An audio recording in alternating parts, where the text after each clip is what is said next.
औज़ुबिल्लाहिमिनश्शैतानिर्रजीम बिस्मिल्लाहिर्रहमानिर्रहीम। प्यारे बच्चों, अस्सलामु अलैकुम व रहमतुल्लाहि व बरकातुहू व मग़फ़िरतुहू व दख़लल जन्नह। रब्बि इश्रह ली सदरी व यस्सिर ली अमरी वहलुल उक़दतम मिन लिसानी यफ़क़हू क़ौली।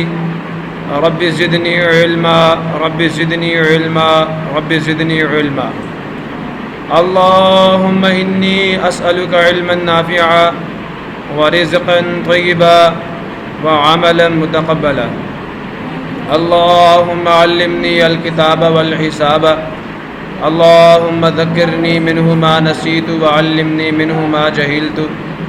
अल्लाहुम्मा ख़ुज़ बियदिक। सो प्यारे बच्चों, आज हम chemistry 10th class chapter number 2, chapter का नाम एसिड्स और बेसिस एंड सॉल्ट्स, 3 चीज़ें, और लेक्चर नंबर भी हमारा आज 2 है। प्रीवियस लेक्चर में हम लोगों ने जो काम किया था वो ज़रा थोड़ा सा आपको रिकॉल करवा देता हूँ कि हमने सिर्फ ये देखा था कि एसिड का वर्ड कौन सी ज़ुबान से डिराइव्ड है और उसका क्या मतलब है, और हमने ये भी देखा कि ये जो हम इन कंपाउंड्स को एसिड्स कहते हैं क्यों कहते हैं।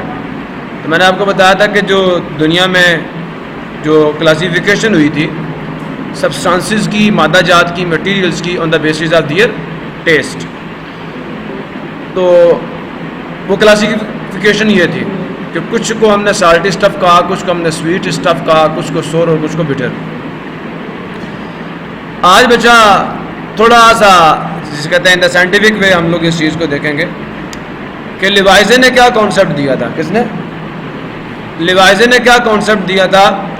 तो लिवाइजे वो बंदा था जिसने ज़्यादा साइंटिफिक वो किया, जिसने ख्याली पुलाव कम पकाया और प्रैक्टिकल काम ज़्यादा किया लिवाइजे ने।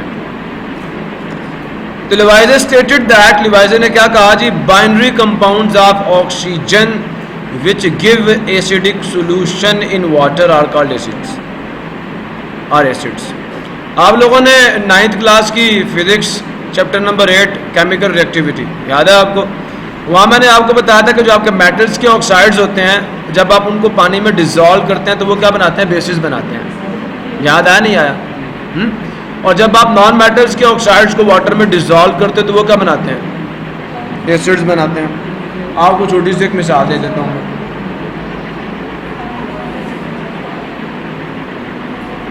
जैसे कार्बन डाइऑक्साइड को आप वाटर में डाल दो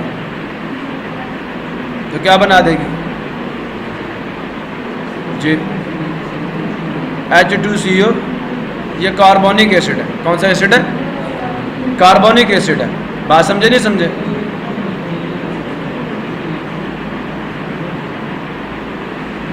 सिमिलरली आप SO3 को, नॉन मेटल का ऑक्साइड है, पानी में डिजॉल्व कर दो तो क्या बना देगा? H2SO4। ये आपका सल्फ्यूरिक एसिड है।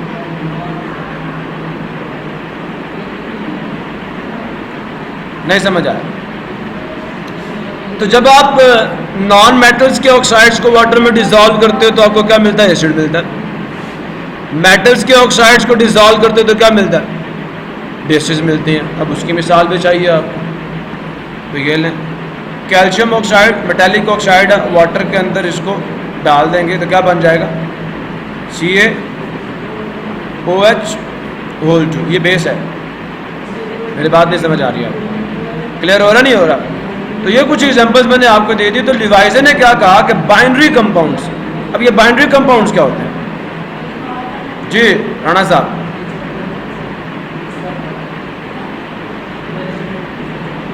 बाइनरी कंपाउंड्स क्या होते हैं?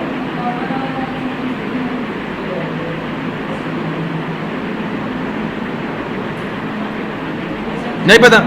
हाँ जी, क्या? 2 कंपाउंड नहीं, बाइनरी कंपाउंड्स। बाइनरी मीन 2, नरी मीन यहाँ पे एलिमेंट्स होगा, वैसे नंबर्स होता है जी।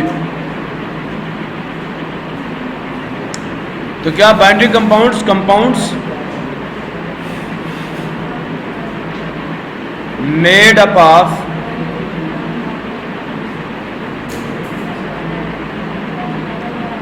only two elements are called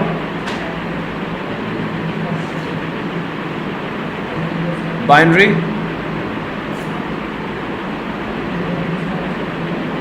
compounds। समझ आया? मुरक्कबात मेडअप ऑफ जो बने हुए होते हैं किसके? ओनली सिर्फ और सिर्फ दो एलिमेंट्स से मिलके। अब इसकी एग्जांपल्स अगर आपको दूं तो क्या एग्जांपल्स होंगे? जैसे CaO calcium oxide, sulphur dioxide, sulphur trioxide, carbon di, ये सारे बाइनरी कंपाउंड्स दो एलिमेंट्स के मिलने से बने हैं। अब आप ये कह दें कि नहीं जी SO2 में तो ऑक्सीजन के दो, तो भाई बात हो रही है एलिमेंट्स को, दो सिंबल्स है ना, एक सल्फर है दूसरा ऑक्सीजन है। एटम्स की तादाद की बात नहीं हो रही, दो एटम्स की बात नहीं हो रही, दो एलिमेंट्स की बात हो रही है। एटम्स डिफरेंट हो सकते हैं, एक के दो हो सकते हैं, दूसरे के चार हो सकते हैं, इससे हमें कोई सरोकार नहीं है। बात समझ आ रही है? Okay, so binary compounds of oxygen के इन्हें उर्दू में कहता है तनाई मुरक्कबात, विच गिव एसिड, जो क्या दें? तेजाब दें। कौन? एसिडिक सोल्यूशन दें, तेजाबी महलूल दें इन वाटर, पानी में, आर कॉल्ड एसिड्स, उन्हें हम एसिड्स कहते हैं। लिवाइजे वाज द फर्स्ट साइंटिस्ट, लिवाइजे वो पहला साइंसदान था, लिवाइजे वो पहला साइंसदान था who used the name oxygen, जिसने ऑक्सीजन का नाम रखा था, जिसने सबसे पहले ये वर्ड इस्तेमाल किया था। अब ऑक्सीजन क्या है? ये मैं ये साड़ा उड़ा दूं तो प्रॉब्लम तो कोई नहीं, जो मैंने लिखा उड़ा दूं प्रॉब्लम तो कोई नहीं, ये चाहिए लिखा हुआ। ये जो ऑक्सीजन है ये दो वर्ड्स, ऑक्सीस सोर और जीन्स, मतलब समझ आया नहीं यार?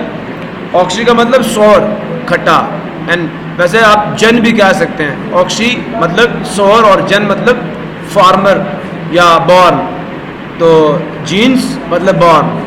ये आपके जिसे कहते हैं आई थिंक सो लेटिन या ग्रीक वर्ड लैंग्वेज के वर्ड्स हैं, लेकिन ऑक्सी का मतलब क्या होता है? सौर इन टेस्ट, और जन का मतलब फार्मर, जन का मतलब फार्मर। तो ये आपका ऐसा एलिमेंट है जो सौर इन टेस्ट कंपाउंड्स को फॉर्म करता है, मतलब ऐसे मुरक्कबात जिनका जायका क्या होता है? खट्टा होता है। ठीक है, ऑक्सीज सौर और जीन्स मीन बॉर्न, तो इससे क्या होगा?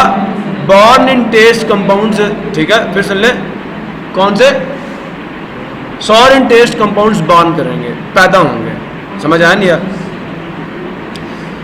सो ये अभी हमने इसकी एक्सप्लेनेशन देखी है। लिवाइजे का कॉन्सेप्ट ये था, उसने ये कहा कि ऐसे बाइनरी कंपाउंड्स ऑफ ऑक्सीजन, अब इन्हें ऑक्साइड्स भी कहते हैं, तो ऐसे बाइनरी कंपाउंड्स ऑफ ऑक्सीजन जो वाटर में डिसॉल्व करने पे आपको एसिडिक सोल्यूशन दे दें, they are said to be the acids. And फिर उसने ये जो वर्ड ऑक्सीजन यूज़ किया, सबसे पहले उसी ने यूज़ किया, और ऑक्सीजन दो वर्ड्स या दो अल्फाज से मिलकर बना, एक ऑक्सी और दूसरा जन, या एक ऑक्सीज और दूसरा जिन्स। तो ऑक्सी का मतलब क्या? सौर, खट्टा, और जन या जीन्स का मतलब क्या? फार्मर। तो खट्टे मुरक्कबात बनाने वाला जो आपका एलिमेंट है, this is what this is oxygen. Next जी हेम्फ्री डेवे ने क्या किया? इसने डिस्कवर किया, इसने इस बात का पता लगाया कि कुछ एसिड्स ऐसे हैं, there are some acids which are free from oxygen, उनमें ऑक्सीजन नहीं होती। अभी आपने कार्बन डाइऑक्साइड देखी, सल्फर डाइऑक्साइड देखी, देखी है नहीं देखी? फास्फोरस के ऑक्साइड्स भी हैं, मतलब आपके जितने भी नॉन मेटल्स के ऑक्साइड्स हैं, जब वो वाटर के साथ मिलेंगे तो आपको एसिड देंगे। अब जो हेम्फ्री डेवे था उसने डिस्कवर किया कि भाई कुछ ऐसे कंपाउंड्स भी हैं जो एसिड तो हैं लेकिन उनके अंदर ऑक्सीजन नहीं है, यही लिखा हुआ है। Humphry Davy discovered that some acids are free from oxygen. मिसाल के तौर पर HCl, अब इसमें ऑक्सीजन तो नहीं है लेकिन एसिड है। ही आल्सो सजेस्टेड दैट, अब एक तो उसने डिस्कवर कर लिया कि कुछ मुरक्कबात ऐसे हैं जिनके अंदर ऑक्सीजन नहीं है, लिहाजा लिवाइजे की बात के binary compounds of oxygen when they are dissolved in water and produce the acidic solution they are said to be the acids. उसने कहा ये बात ज़्यादा सही नहीं है, ज़्यादा चीज़ों का अहाता नहीं करती। कुछ ऐसे कंपाउंड्स भी मौजूद हैं जो कि एसिड हैं लेकिन उनके अंदर ऑक्सीजन नहीं है। तो इतना तो उसने बताया ही बताया, काउंटर एग्जाम्पल तो दी ही दी कि लिवाइजा का कॉन्सेप्ट ठीक नहीं है, साथ ही साथ उसने एक सजेशन भी दे दी। उसने अपनी बात भी क्या डाली, ही आल्सो सजेस्टेड दैट, उसने ये बात भी तजवीज़ की, द एसिडिक करेक्टर, जो तेज़ाबी रवैया है या तेज़ाबी करदार है ऑफ एसिड्स, किनका, तेज़ाबों का, is due to the presence of hydrogen atom in them, not oxygen. बात नहीं समझे? कार्बन डाइऑक्साइड पानी में डिजॉल्व हुई तो फिर H2CO3 बना ना, और फिर ये एसिड बना, पहले तो नहीं था ना, जब डिजॉल्व किया तो फिर, तो अभी ये H2CO3 है, ये बच्चा क्या करता है, ये असल में डिकम्पोज होके आपको H पॉजिटिव आयन्स देता और कार्बोनेट आयन्स देता। सुन रहे नहीं सुन रहे? तो इस आयन की वजह से इसका एसिडिक करैक्टर जो है इसमें मौजूद है। तो H positive ion is responsible for the acidic character of this compound, ये एम्फ्री डेवे ने बताया। ठीक है, उसने कहा ऑक्सीजन की मौजूदगी जो है वो असल कॉज नहीं है एसिडिक प्रॉपर्टीज और acidic character of the compounds का। किसने कहा? एम्फ्री डेवे ने कहा। लिवाइजा ने कहा नहीं जी, ऑक्सीजन जिनमें मौजूद है पानी में डिजॉल्व करने पे अगर वो एसिड्स दे देते हैं तो दे आर द एसिड्स। एम्फ्री डेवे ने कहा नहीं नहीं ऐसा नहीं है, बल्कि वो समझ आया कि कुछ ऐसे कंपाउंड्स हैं जो कि एसिड्स हैं लेकिन उनमें ऑक्सीजन नहीं है, तो लिवाइजा की थ्योरी गई। फिर साथ ही साथ उससे लोगों ने पूछा फिर आप बताएं, अगर लिवाइजा की थ्योरी ठीक नहीं है और आपने काउंटर एग्जाम्पल भी दे दी, तो फिर क्या असल चीज़ क्या है जो एसिडिक प्रॉपर्टीज़ को डिसाइड करेगी? तो उसने सजेशन दे दी कि जो आपके सब्सटेंसेस हैं उनके अंदर मौजूद H पॉजिटिव आयन जो है that is responsible for the acidic character of the substances. नहीं समझ आया? ये बात उसने बता दी। तो he also suggested that the acidic character of acids is due to the presence of hydrogen atom in them. जैसे HCl को आप पानी में डिजॉल्व करें, क्या करें? HCl को आप पानी में डिजॉल्व करें तो पानी में डिजॉल्व होने पे HCl क्या करता है? असल में पानी जो है वो तो H2O, उसके अंदर जाके H पॉजिटिव आयन देगा, क्लोराइड आयन देगा। ये H पॉजिटिव आयन वाटर के साथ मिलकर क्या बना देगा? Hydronium ion. याद है मैंने जब आपको हाइड्रोजन बॉन्डिंग पढ़ाई थी तो वहाँ मैंने आपको बताया था। तो ये H3O पॉजिटिव आपको बना देगा। तो क्या कर दिया? HCl ने अपना प्रोटॉन वाटर को दे दिया। समझ आया नहीं यार? तो because of this H positive ion HCl shows the acidic character. बात नहीं समझ आई तो दोबारा कर ले। तो डेफिनेशन जो फिर एसिड की बनी, a chemical compound which gives protons, एक ऐसा कीमियाई मुरक्कब जो आपको H positive ion, H positive ion को प्रोटॉन भी कहते हैं। अब आप सवाल उठाएंगे इसको क्यों कहते हैं प्रोटॉन? तो बेटा अगर आप हाइड्रोजन के स्ट्रक्चर पे देखें तो हाइड्रोजन के न्यूक्लियस में कितने प्रोटॉन होते हैं? एक प्रोटॉन होता है। और प्रोटियम के शेल में कितने इलेक्ट्रॉन होते हैं? अगर ये एक इलेक्ट्रॉन को लूज कर दे, निकाल दे, तो पीछे सिर्फ क्या बच जाएगा? एक प्रोटॉन बच जाएगा न्यूक्लियस के अंदर। ये था हाइड्रोजन जिसमें एक इलेक्ट्रॉन एक प्रोटॉन, ऐसा ही है ना? अब जैसे ही इसने अपना इलेक्ट्रॉन लूज किया तो पीछे एक प्रोटॉन ही बच जाता है in the form of nucleus. So therefore H positive ion is also called the proton. H positive ion को प्रोटॉन भी कहते हैं। तो chemical compound which gives proton, एक ऐसा कीमियाई मुरक्कब जो आपको प्रोटॉन दे इन वाटर, जब आप उसको पानी में डिजॉल्व करें, इज कॉल्ड एसिड। ठीक है जी। अब ये प्रॉपर्टीज हैं एसिड्स की जो कि आपको आनी चाहिए। आपको प्रीवियस क्लासेस 8th क्लास में भी पढ़ाई जाती हैं, 7th में भी पढ़ाई जाती हैं। ये वहाँ से मैंने कॉपी की है, ठीक है, ताकि आपको आपका प्रीवियस जो नॉलेज है वो भी आपके काम आ जाए। अगर आपने सही तरीके से पढ़ा हुआ तो काम आएगा। तो फिजिकल प्रॉपर्टीज क्या जी एसिड्स की? एसिड्स हैज ए सोर टेस्ट या acids are sour in test. जो तेजाब होते हैं वो जायके में खट्टे होते हैं। ठीक है। Acids turn blue litmus to red. अब लिटमस क्या बचे? जड़ी बूटियों से हासिल होने वाला, जड़ी बूटियों से हासिल होने वाला एक मादा है। ठीक है। ये दो तरह का होता है, एक ब्लू कलर का होता है और एक रेड कलर, लिटमस पेपर भी कहते हैं इसको। तो अगर आप ब्लू कलर के लिटमस पेपर को किसी सब्सटेंस में डुबोएं और वो रेड हो जाए, मेरी बात समझ आ रही है नहीं आ रही? वो क्या हो जाए? तो वो सब्सटेंस या वो सोल्यूशन जो होगा वो एसिडिक होगा। और अगर आप किसी सोल्यूशन में रेड को डुबोए वो ब्लू हो जाए तो वो जो आपका सोल्यूशन होगा वो बेसिक इन नेचर होगा। मेरी बात समझ आ रही है? तो पहला acids are sour in taste, दूसरा acids turn blue litmus to red, तीसरा एसिड्स टर्न मिथाइल ऑरेंज, ये कंपाउंड का नाम है, उसके अंदर अगर आप एसिड डालें तो उसको भी रेड कर देते हैं। एसिड्स आर इलेक्ट्रोलाइट, इलेक्ट्रोलाइट होने का मतलब क्या है कि इनसे बिजली पास है, इनके एक्वस सोल्यूशन से बिजली पास है। बोलो, इलेक्ट्रोलाइट्स क्या होते हैं? दो substances whose molten state or the aqueous solutions conduct electricity through them, they are said to be the electrolytes। याद नहीं आया? इलेक्ट्रोकेमिकल सीरीज पढ़ी थी, इलेक्ट्रोकेमिस्ट्री में मैंने आपको पढ़ाया था, सब कुछ भूल के आया। हाँ माशाल्लाह, सवाल समझ के भूला आपने। तो एसिड्स आर इलेक्ट्रोलाइट्स, एसिड्स जो होते हैं बर्फ पाशीदे होते हैं। स्ट्रॉन्ग एसिड्स डिस्ट्रॉय फैब्रिक, जो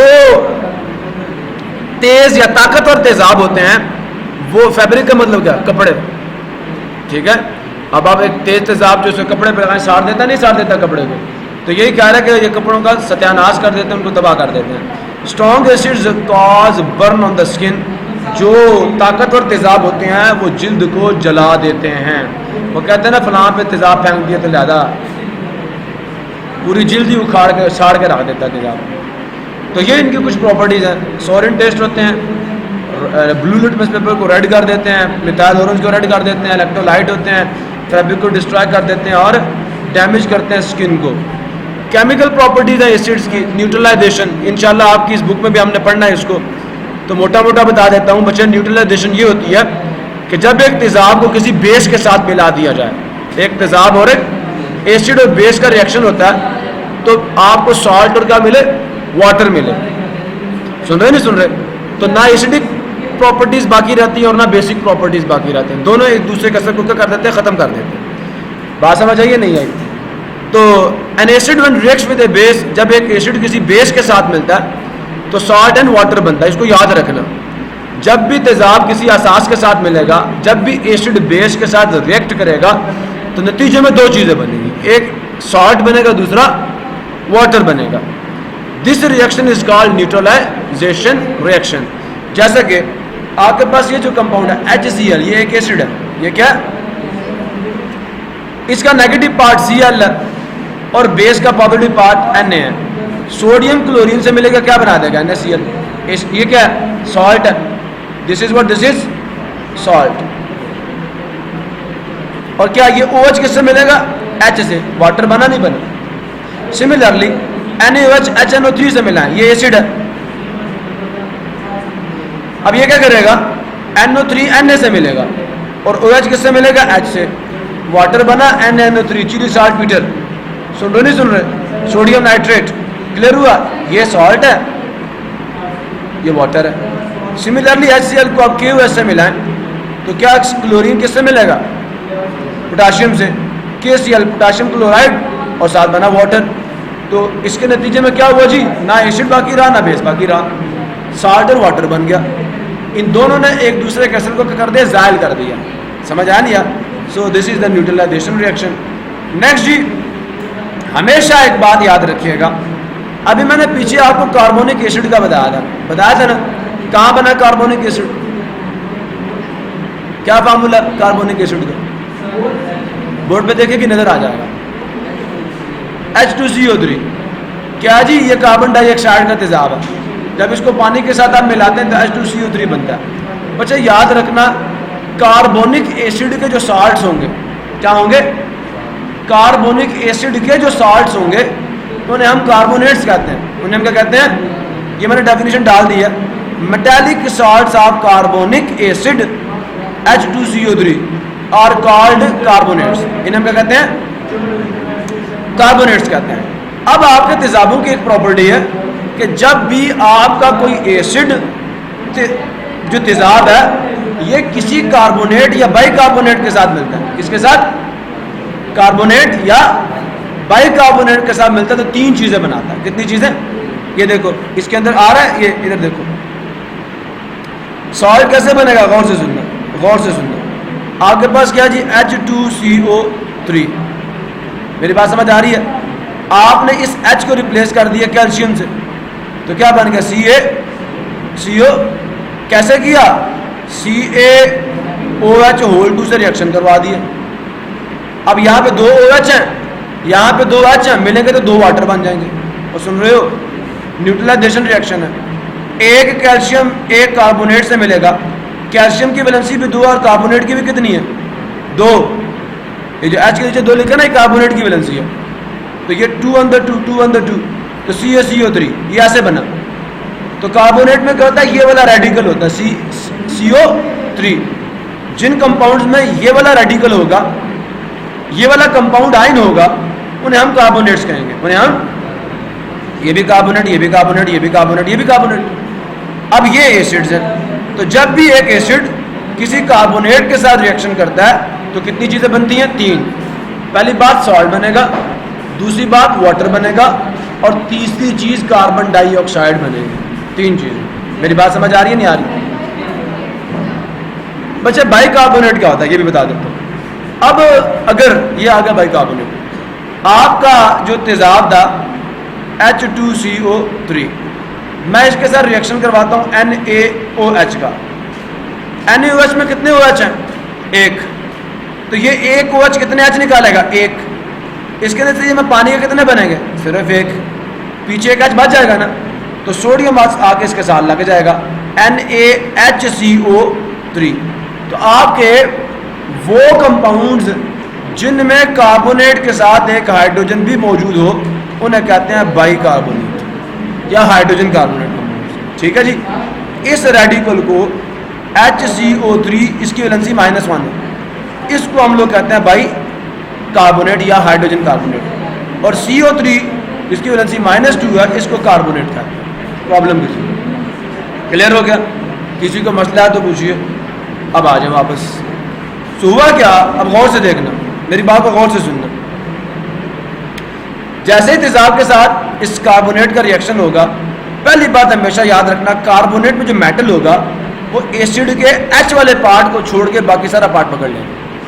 समझ आया नहीं आया? H को छोड़ के बाकी सारा पार्ट अपने साथ मिला लेगा। तो मैग्नीशियम किसके साथ मिला? क्लोरीन के साथ। अब ये जो बताओ, मैग्नीशियम कौन से ग्रुप में है? दूसरे ग्रुप में है ना, तो इसकी वैलेंसी कितनी होती है? 2। क्लोरीन कौन से ग्रुप में है? 7वें में। वैलेंसी कितनी हुई? 1। 2 गया इधर, 1 हम लिखते नहीं, MgCl2 बन गया।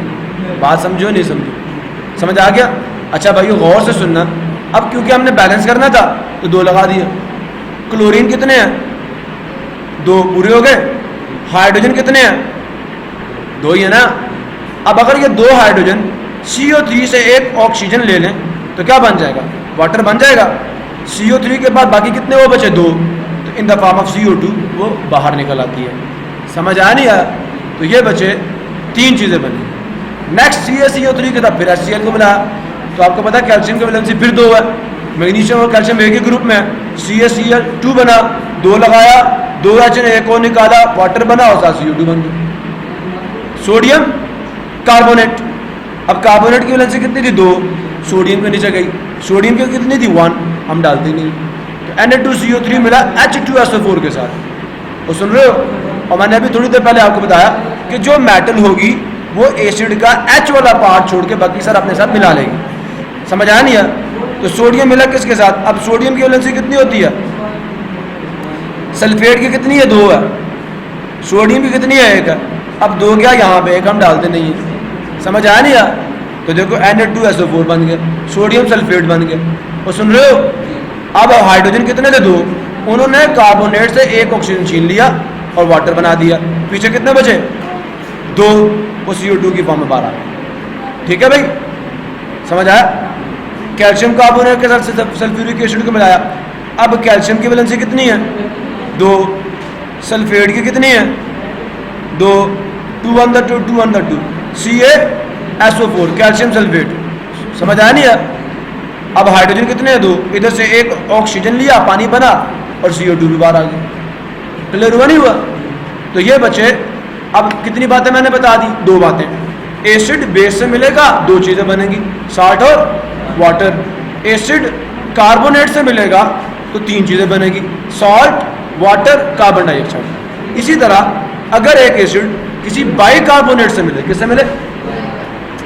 फिर भी वही 3 चीज़ें बनती हैं जो कार्बोनेट में बनती हैं, कोई फ़र्क नहीं पड़ता। जब भी एक एसिड कार्बोनेट या बाइकार्बोनेट से रिएक्शन करता है 3 चीज़ें बनती हैं, सॉल्ट, वाटर और कार्बन डाइऑक्साइड। तो एसिड समझ आया नहीं यार? And bicarbonates are combined to produce salt, water and carbon dioxide. क्या जी? सोडियम हाइड्रोजन कार्बोनेट, ये मीठा सोडा। कौन सा सोडा? मीठा सोडा। इसको मिलाया किसके साथ? HCl के साथ। अब ये मेटल है ना, और सुन रहे हो, किसको पकड़ेगी? हाइड्रोजन वाला पार्ट छोड़ के बाकी सारा कुछ। क्या बन गया? NaCl, सॉल्ट बन गया। अब हाइड्रोजन कितने हैं? एक ये और एक ये, 2 हो गए। इधर से एक ऑक्सीजन पकड़ेंगे, क्या बन गया? वाटर, और CO2 बाहर आ गया। तो वही 3 चीज़ें बनी। समझ नहीं आई? अब गौर से सुनिएगा, पहला क्या था? एसिड बेस मिले, सॉल्ट वाटर बना। एसिड कार्बोनेट या बाइकार्बोनेट से मिले 3 चीज़ें बनती हैं, सॉल्ट वाटर है, कार्बन डाइऑक्साइड। अब एक और प्रॉपर्टी है कि जब कोई एसिड किसी मेटल से मिलता है, किससे मिलता है? मेटल से मिलता है, तो बच्चा फिर भी कितनी चीज़ें बनती हैं? 2 चीज़ें। सॉल्ट बनेगा मेटल का, और हाइड्रोजन गैस बनेगी। क्या बनेगी? अब इसको देख लो, जिंक किससे मिला रहे हो? अब मैंने कहा मेटल है ना, मेटल तो हमेशा क्या करती है? एसिड का हाइड्रोजन के अलावा पार्ट पकड़ती है, हाइड्रोजन नहीं पकड़ती। पीछे भी देख लो, मेटल ने क्या पकड़ा? हाइड्रोजन छोड़ के बाकी पार्ट पकड़ लिया। यहाँ पे भी देख लो, मेटल ने क्या किया? हाइड्रोजन छोड़ के बाकी पार्ट पकड़ लिया। अब गौर करो, ZnCl बनेगा, जिंक की वैलेंसी 2 है, क्लोरीन की 1 है, 2 लगाएंगे तो क्या करना पड़ेगा? यहाँ 2 लगाना पड़ेगा ना, बोलो ना भाई। तो प्लस हाइड्रोजन भी निकलेगी। अब हाइड्रोजन किस फॉर्म में होती है? H2 की फॉर्म में। तो ये लो, यही तो रिएक्शन लिखा मैंने।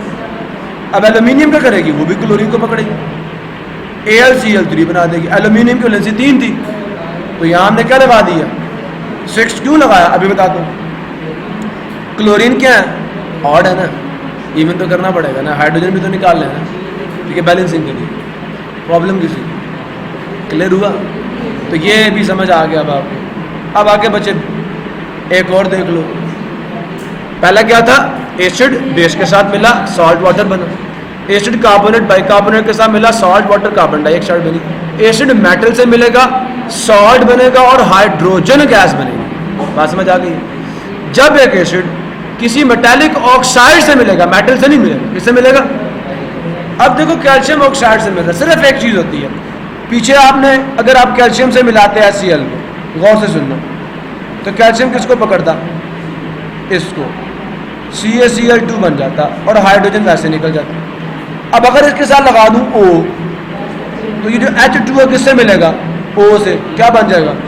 अब यही तो बना रहे हैं, और भाई साहब यही तो बना रहे हैं कि जब भी एक मेटालिक ऑक्साइड किसी एसिड से मिलेगा तो अब भी 2 चीज़ें बनेगी। मेटल मिलेगी तब भी 2 चीज़ें बनेगी, मेटालिक ऑक्साइड मिलेगा तब भी, लेकिन मेटल मिलेगी, सॉल्ट और हाइड्रोजन बनेगी।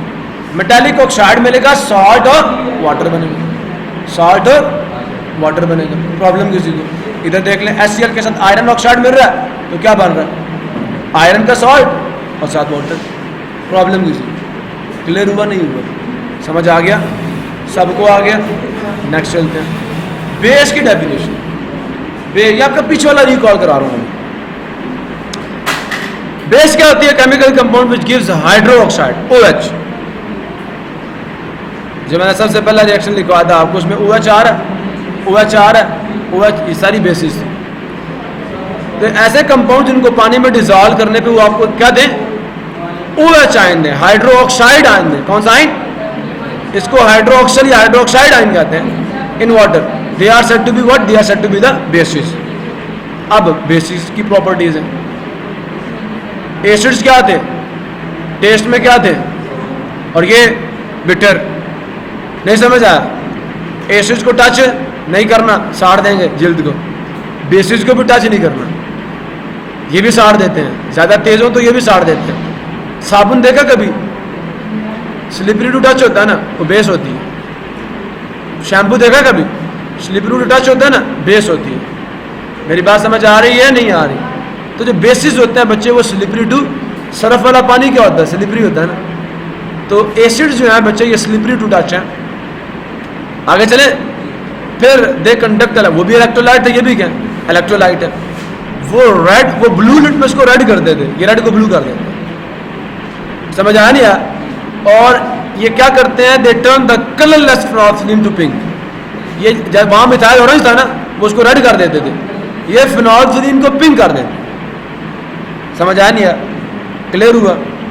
नेक्स्ट इनकी प्रॉपर्टीज, वही पहली प्रॉपर्टी जो एसिड्स की थी इनकी भी बन गई कि वहां तेजाब बेस से मिलता है, एसिड बेस से मिलता है, सॉल्ट और वाटर बनता है।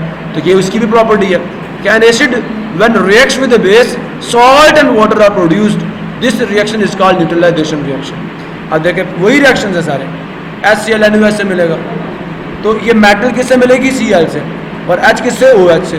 H किससे, OH से, बाकी आपस में मिल जाएंगे। H किससे, OH से, और बाकी आपस में मिल जाएंगे, सॉल्ट और वाटर बन जाएंगे। बात समझ आ रही है नहीं आ रही? एक बड़ा मजे का रिएक्शन है एसिड्स में। जब आप कार्बोनेट और बाइकार्बोनेट्स की बात करते हैं, किसकी, तो जब वो एसिड के साथ मिलते हैं तो क्या बनती है, तीन चीजें बनती है ना, सॉल्ट, वाटर और कार्बन डाइऑक्साइड। जब कोई बेस अमोनियम क्लोराइड से, नौशादर NH4Cl, NH4Cl से मिलता है, ये अमोनियम क्लोराइड क्या होता है, गौर से सुन लो। अमोनिया के साथ एक प्रोटॉन लगा हुआ है प्लस एक क्लोराइड लगा हुआ है। इसके साथ जब आप किसी बेस को मिलाएंगे, जैसे NaOH, इस पे पॉजिटिव चार्ज है, गौर से देखना, सोडियम किसको पकड़ लेगा,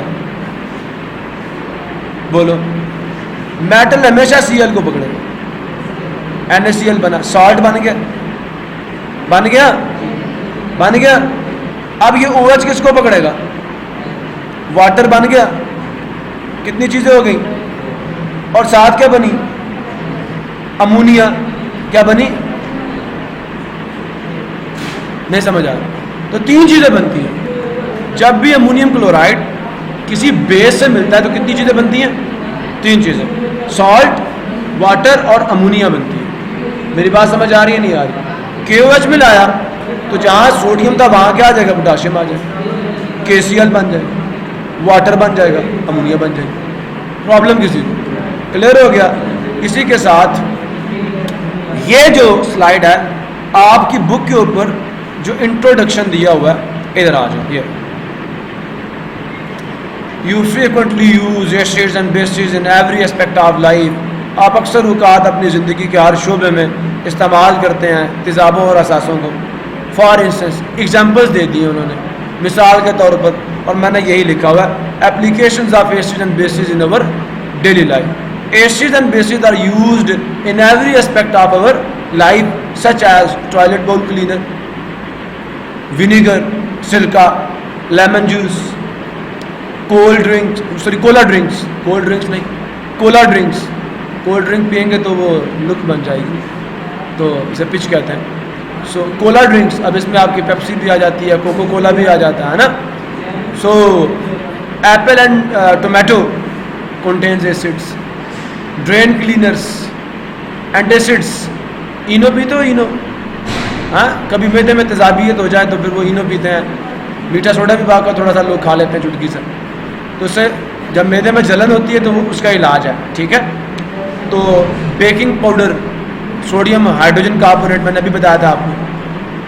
वॉशिंग सोडा, लिख दूँ फार्मूले, हाँ वॉशिंग सोडा क्या है, Na2CO3, बेकिंग सोडा क्या है, NaHCO3, और ठीक है।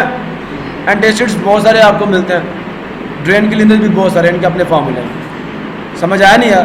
तो ये बेटा जी आपके पास क्या है, आपकी डेली लाइफ से एग्जांपल्स हैं एसिड्स और बेसिस की। आपकी लाइफ में आप कहाँ कहाँ एसिड्स और बेसिस यूज़ कर रहे हैं, आपकी लाइफ से एग्जांपल्स हैं। जब आप ये इंट्रोडक्शन पढ़ेंगे, मैंने उसको शॉर्ट फॉर्म में लिखा, यही सारा कुछ लिखा हुआ। समझ आया नहीं यार? You frequently use acid and bases in every aspect of life, for instance toilet bowl cleaner, vinegar, aspirin, lemon juice, cola drinks, apple and tomato content acids, substances such as drain cleaner, ठीक है, antacid tablets, baking powder, washing soda etcetera contain bases. तो bases की भी आपको examples मिल गई। और तो भाई यहाँ तक आपको उन्होंने कुछ एग्जांपल्स आपकी डेली लाइफ से एसिड्स और बेसिस की दी है। नई बात समझ आई, ठीक है। You eat them and drink them, आप इन्हें पीते भी हैं और खाते भी हैं, and your bodies produce them, और हमारा जिस्म इन्हें पैदा भी करता है। कोला ड्रिंक्स क्या है? एसिड्स हैं। इनो क्या है? बेस है। नहीं समझ आया? आप इन्हें खाते भी हैं, पीते भी हैं, और आपकी body hydrochloric acid, gastric glands आपके मैदे में हर रोज 2 लीटर के करीब गैस्ट्रिक जूस पैदा करते हैं, जिसका मेजर कंपोनेंट HCl होता है, हाइड्रोक्लोरिक एसिड, मैदे का तेजाब। समझ आया? नहीं आया? सो फ्रॉम एसिड इनडाइजेशन, क्या मतलब है? तेजाबी बदहजमी। नहीं समझ आया? इनडाइजेशन, बदहजमी, ज्यादा खा लो ना तो मैदे में सार भी पड़ता है और खाना हजम। देखो बेटा, आपके मैदे में खुराक के हजम होने के लिए जो pH वैल्यू है, जो तेजाब की ताकत, अब आपको pH वैल्यू नहीं पता तो मैं आपको यूँ कहता हूँ कि जो तेजाब की ताकत है वो अगर एक ख़ास हद से तजावुज़ कर जाए, बढ़ जाए, तो खाना हजम नहीं होता, उल्टा मैदे को ख़राब करता है, मैदे में सार डाल। समझ आया नहीं यार? तो फिर आप क्या करते हैं? इनो पीते हैं। तो वो तेजाब की ताकत जो उस मखसूस लेवल से, मुकाम से बढ़ गई थी, वो वापस उस मुकाम पे आ जाती है और खाना हजम होना शुरू हो जाता है, और आपका मैदा जो है उसके अंदर से साड़ ख़त्म हो जाता है, आपको खट्टे ढिकार बंद हो जाते हैं। मेरी बात समझ आ रही नहीं आ रही? तो तेजाबी बदहजमी से लेकर एसिड रेन, तेजाबी बारिश तक, द वर्ड एसिड, जो तेजाब का लफ्ज है, अकर्स रूनमा होता है फ्रीक्वेंटली, अक्सर औकात, इन द न्यूज़, खबरों में, एड एडवर्टाइजमेंट्स। कहाँ पे? मशहूरियों में नहीं आते एड्स, आते हैं ना, उनमें आता है। अब what is an acid rain? एक एसिड रेन क्या होती है? This chapter will enable you, ये चैप्टर आपको काबिल बनाएगा टू अंडरस्टैंड, समझने के, विच सब्सटेंसेस आर कॉल्ड एसिड्स, मैंने बता दी वैसे आपको, विच सब्सटेंसेस आर कॉल्ड बेसिस, ठीक है, हाउ दे आर क्लासिफाइड, इनकी ग्रुप बंदी कैसे की जाती है, इनकी क्लासिफिकेशन की जमात बंदी कैसे की जाती है। कि मैंने अभी आपको हैम्फ्री डेवे का बताया था, लिवाइजे का बताया था, और अभी आपके बुक से आर हैरिस आएंगे, ठीक है, लोरी ब्रॉन्स्टेड आएंगे, लिविस आएंगे। 3 थ्योरीज आपने पढ़नी है इनके बारे में, ठीक है, इनकी क्लासिफिकेशन के बारे में। What happens when an acid react? Neutralisation reaction. आपके मैदे में तेजाब बढ़ जाता है, आप इनो पीते हैं, तो मैदे में कौन सा रिएक्शन अगर होता है?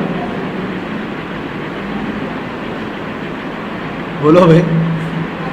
न्यूट्रलाइजेशन रिएक्शन ना, तेजाब बढ़ गया, आपने बेसिक सोल्यूशन पी लिया, तो बेस क्या करती है? जाके तेजाब से, बेस क्या करती है? तेजाब से रिएक्ट करती है सॉल्ट तो नुकसान नहीं देता ना मैदे को। मिल्का मैग्नीशिया एक दवाई का नाम है। मिल्का मैग्नीशिया आपने पढ़ा भी था 9th क्लास में, ये MgOH2 होता है। मैदे में क्या होता है? HCl। समझ आया नहीं यार? अब मेटल किसको पकड़ेगी? Cl को। यहाँ 2 लगा दो ना, ताकि वो OH भी दूर हो जाए, और मैग्नीशियम में 2 क्लोरीन लेने होते हैं, तो MgCl2, ये कोई नहीं नुकसान पहुँचाता मैदे को। और साथ क्या बन गया? पानी। तेजाब ख़त्म हुआ नहीं हुआ? न्यूट्रलाइज हो गया। और मिल्का मैग्नीशिया से आपके मैदे का इलाज इस तरह, तेजाबियत का इलाज इस तरह किया जाता है, ठीक है बच्चों? सो ये बता दिया उन्होंने। Why do we use lemon juice on fish? हम मछली के ऊपर लीमू का जो जूस है, जो रस है, हम उसे इस्तेमाल क्यों करते हैं? जैसे हम लगाते हैं ना मछली पे लेमन जूस, बदबू ख़त्म हो जाती है, एक स्पेसिफिक स्मेल है ना मछली की, है ना? जैसे आप लेमन जूस लगाते हैं, मछली से बू आना क्यों बंद होती है? आप गौर करना, अगर थोड़ा सा आगे चल के बताऊंगा आपको, वैसे अभी नहीं बताता। बच्चा पेशाब करता बिस्तर में, वो स्मेल और मछली की स्मेल दोनों को सूंघना सेम होती है। अब वो माँ भाई कैसे गंदे गंदे काम करवा रहे हैं हमसे। अब माओ से पूछना, माएँ तो सूंघती है ना, रियलिटी है बेटा जी। आपके पेशाब में यूरिया होता है, उसमें अमाइनो ग्रुप NH2 ग्रुप होता है। मछली की जो स्मेल होती है वो भी याद रखना, अमाइंस के सॉल्ट्स होते हैं, अमाइंस के NH2 होता है उसमें, तो स्मेल सेम होगी। जब इसमें भी अमाइनो ग्रुप है, उसमें भी अमाइनो ग्रुप है, तो स्मेल सेम नहीं होगी, होगी ना? कभी अब खाते हुए मछली महसूस करना, ये ना कहना पेशाब नहीं है बेटा उसके अंदर, लेकिन क्योंकि पेशाब के अंदर भी अमाइनो ग्रुप है, NH2 ग्रुप है। कौन सा लिख के बताना पड़ेगा इनको, ऐसे तो ये समझते नहीं है जनाब अलामा साहब। इधर देखो, यूरिया जो है, जो आपके जैसे यूराइन भी कहते हैं पेशाब, जब इसमें क्या होता है, कार्बोनाइल ग्रुप के साथ कार्बन की वैलेंसी कितनी होती है, 4, 2 बॉन्ड ऑक्सीजन से बना लिए, नाइट्रोजन की 3 होती है, समझ आया नहीं है? तो ये NH2, 2 हाइड्रोजन के साथ और 1 कार्बन, इसी तरह NH2। तो ये वजह, ये जो स्मेल आती है ना, इसकी वजह से आती है।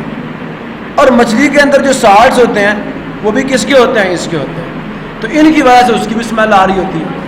अब एक काम करें, जो बच्चों के पेशाब वाला बिस्तर होता है उसको धोते हुए कोई 2 ढक्कन सिरका डाल दिया फिर अंदर, सिंपल पानी का टब भर के ना सिरका डाल कर धोएं, पेशाब की बू खत्म हो जाए। मेरी बात नहीं समझ आ रही? जिस बिस्तर से पेशाब की बू आ रही और नहीं जाती, तो क्या करना है, उसको टब में भिगो कर, ठीक है ना, तो क्या करना, उस टब में एक ढक्कन डाल दो सिरके की बोतल से, थोड़ा सा सिरका, और उसको हिला के बाहर निकाल लो, बच्चा जी बू खत्म हो जाएगी।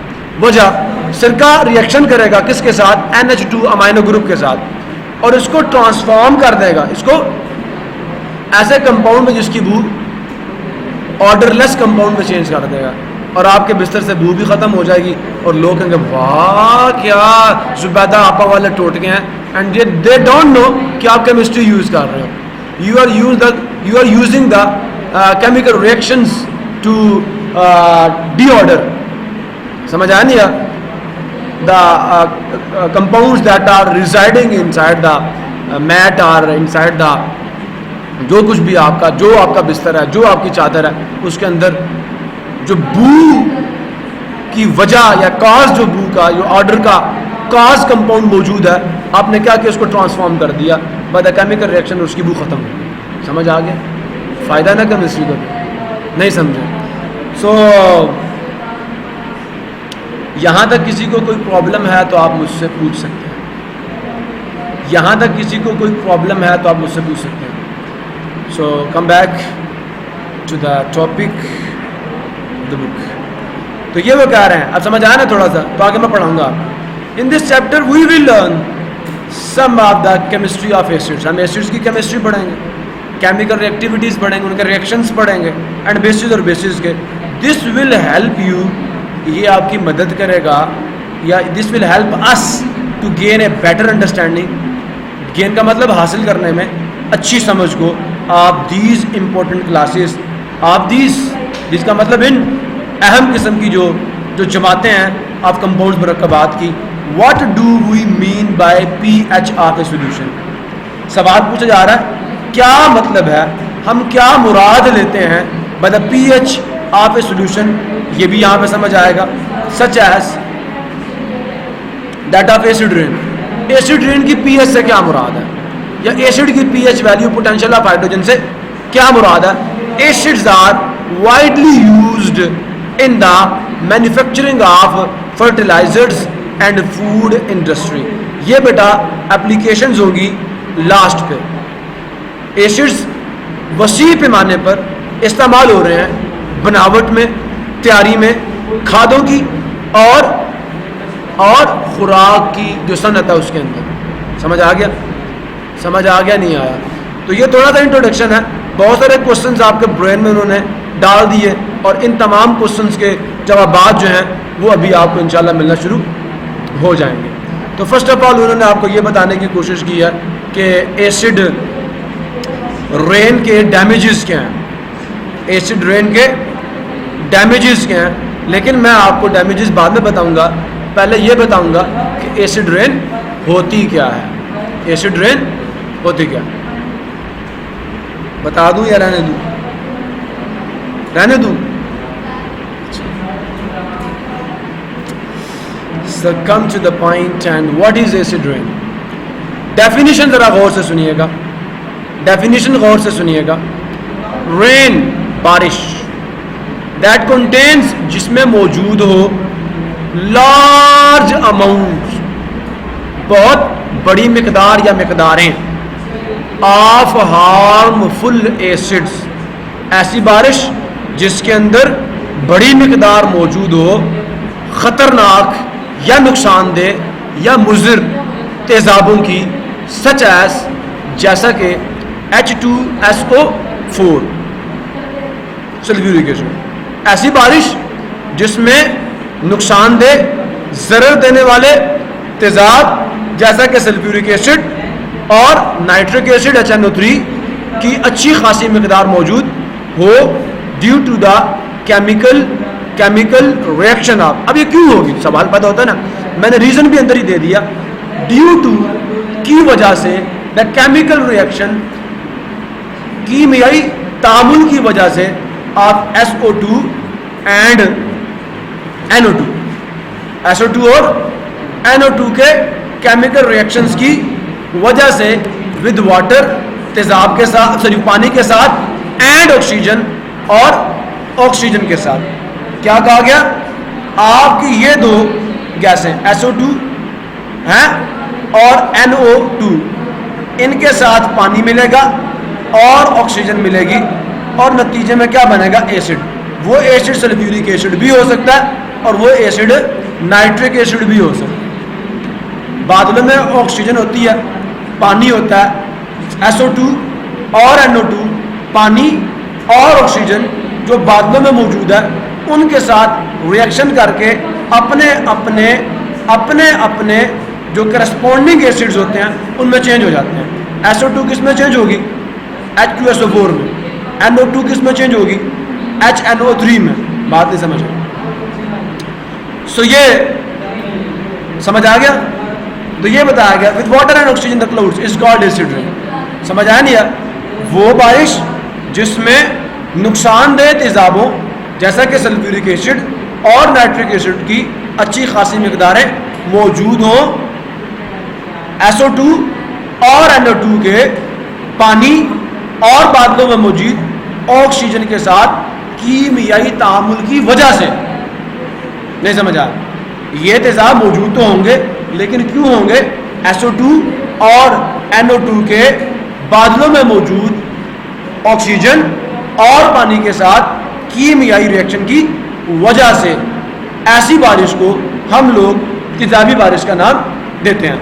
आप ही की बुक पे आपके पोल्यूशन के चैप्टर में, एटमॉस्फेयर के चैप्टर में एसिड रेन की एक और डेफिनेशन। नॉर्मली जो बारिश होती है उसकी pH वैल्यू 5.6 होती है, लेकिन अगर ये pH वैल्यू 5.6 से, टाइम हो गया, आम कमिंग 5.6 से कम हो जाए, 5.6 से कम हो जाए तो ऐसी बारिश को एसिड रेन का नाम दिया जाता है। प्रॉब्लम क्लियर हो गई है, तो ये डेफिनेशन हमने क्लियर कर ली। अब इसकी एक्सप्लेनेशन थोड़ी देर बाद पढ़ते हैं हम लोग नमाज से वापस आके, तो फिर नेक्स्ट इंशाल्लाह हम काम शुरू करेंगे। तब तक के लिए अल्लाह हाफिज़। पाकिस्तान जिंदाबाद।